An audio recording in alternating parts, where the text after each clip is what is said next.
K Muraleedharan തിരുവനന്തപുരത്ത് കൃത്യമായും ഇനി മുതൽ കേന്ദ്രീകരിച്ച് പ്രവർത്തിക്കാനാണ് തീരുമാനിച്ചിരിക്കുന്നത്. അദ്ദേഹം നമുക്കറിയാം തൃശ്ശൂരിൽ പരാജയപ്പെട്ടിരുന്നു. എന്നാൽ അദ്ദേഹത്തിനെ ബലിയാടാക്കുന്ന തരത്തിലേക്ക് കോൺഗ്രസ് ചതിക്കുകയായിരുന്നു എന്ന് വ്യക്തമാകുന്ന സാഹചര്യമാണ് തൃശ്ശൂർ ലോക്സഭയിൽ ഉണ്ടായത്.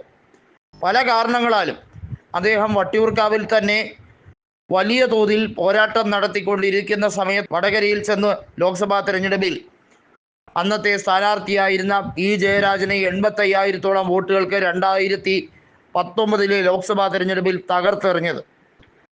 അതിനുശേഷം വടകരയിൽ സ്ഥാനാർത്ഥിത്വം കൊടുക്കുന്നതിന് പകരമായി തൃശ്ശൂർ നിലനിർത്താൻ വേണ്ടി TN പ്രതാപിന് പകരം കെ മുരളീധരനെ അയച്ചത് രാഷ്ട്രീയ മണ്ടത്തരമായി പോയി എന്ന് പല കോണിൽ നിന്നും സംസാരമുണ്ടായി. നിലവിലെ രാഷ്ട്രീയ സാഹചര്യത്തിൽ വടകരയിൽ ഷാഫി തന്നെയാണ് വിജയിച്ചതെങ്കിൽ പോലും കെ മുരളീധരനോട് കൃത്യമായ ഒരു സിമ്പതി വട്ടിയൂർക്കാവിലെ ജനങ്ങൾക്ക് ഉണ്ട് എന്നുള്ളതാണ്. അതായത് കോൺഗ്രസിനെ സംബന്ധിച്ചിടത്തോളം കേരള രാഷ്ട്രീയത്തിൽ വർഗീയതയെ ചെറുത്തു തോൽപ്പിക്കാൻ കെൽപ്പുള്ള, കേരളത്തിൽ ഉടനീളം ഏത് ജില്ലയിൽ പോയി മത്സരിക്കാൻ പറഞ്ഞാലും അതിനൊന്നും ഒരു മടിയും കൂടാതെ മത്സരം കാഴ്ചവെക്കാൻ ശ്രമിക്കുന്ന നേതാവ് കെ മുരളീധരനെ പോലെ വളരെ ചുരുക്കം ചില ആളുകളെ ഉള്ളൂ. അതുതന്നെയാണ് അദ്ദേഹത്തിൻ്റെ ഏറ്റവും വലിയ സ്വീകാര്യത എന്ന് പറയുന്നത്.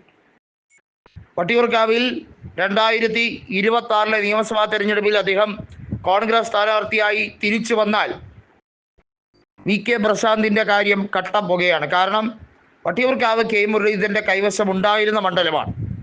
അദ്ദേഹം രാജിവെച്ചതിനെ തുടർന്നാണ് വട്ടിയൂർക്കാവിലെ ഉപതെരഞ്ഞെടുപ്പിൽ VK പ്രശാന്ത് അന്ന് കോൺഗ്രസിൻ്റെ താരതമ്യേന ജനപ്രിയത ഇല്ലാത്ത ഒരു സ്ഥാനാർത്ഥിയായ മോഹൻകുമാറിനെ 14,000-ഓളം വോട്ടുകൾക്ക് തോൽപ്പിച്ചത്. അതിനുശേഷം കോൺഗ്രസിൻ്റെ ദുർബല സ്ഥാനാർത്ഥിയായിരുന്നു വീണ എസ് നായർ. അവരെ പരാജയപ്പെടുത്തുന്നതും കൃത്യമായി BJPയുടെ VV രാജേഷ് രണ്ടാമതെത്തുന്നതുമൊക്കെ നമ്മൾ കണ്ടതാണ്. എന്നാൽ ആ മണ്ഡലം കോൺഗ്രസ് ശക്തി ദുർഗമായിട്ടുള്ള, കോൺഗ്രസിന് സ്വാധീനമുള്ള മേഖല തന്നെയാണ്. 2024 ലോക്സഭാ തെരഞ്ഞെടുപ്പിൽ തിരുവനന്തപുരം ലോക്സഭാ മണ്ഡലത്തിൻ്റെ കീഴിൽ വരുന്ന വട്ടിയൂർക്കാവ് നിയോജക മണ്ഡലത്തിൽ BJP 8,000 വോട്ടുകളുടെ ലീഡ് നേടിയെങ്കിലും അവിടെ കോൺഗ്രസ് ആണ് രണ്ടാമത് ഫിനിഷ് ചെയ്തത്. കെ മുരളീധരൻ തറപ്പിച്ചു പറയുന്നു തനിക്ക് അവിടെ വലിയ രീതിയിലുള്ള ജനസമ്മതിയുണ്ട്. ഓരോ ബൂത്ത് തലത്തിലുള്ള പ്രവർത്തകരെയും നേരിട്ടറിയുന്ന ഒരു വ്യക്തിയാണ് കെ മുരളീധരൻ. അത് നിർണായകമാകും. തലസ്ഥാന നഗരിയിൽ പ്രത്യേകിച്ചും തദ്ദേശ സ്വയംഭരണ തെരഞ്ഞെടുപ്പിൽ ഉൾപ്പെടെ തിരുവനന്തപുരം കോർപ്പറേഷനിൽ അതിൻ്റെ പരിധിക്കുള്ളിൽ നിന്ന് പ്രവർത്തിക്കാനാണ് തനിക്ക് ഏറെ താല്പര്യമെന്നാണ് കെ മുരളീധരൻ അവകാശപ്പെടുന്നത്. ഇതൊരു പക്ഷേ വലിയ രീതിയിൽ ജനസ്വാധീനത വർദ്ധിപ്പിക്കാൻ കാരണമാകും എന്ന് തന്നെയാണ് എല്ലാ തരത്തിലും വിവിധ ഗ്രൂപ്പുകൾക്ക് അതീതമായി ഐക്യകണ്ഠേനയുള്ള UDFൻ്റെ തീരുമാനം.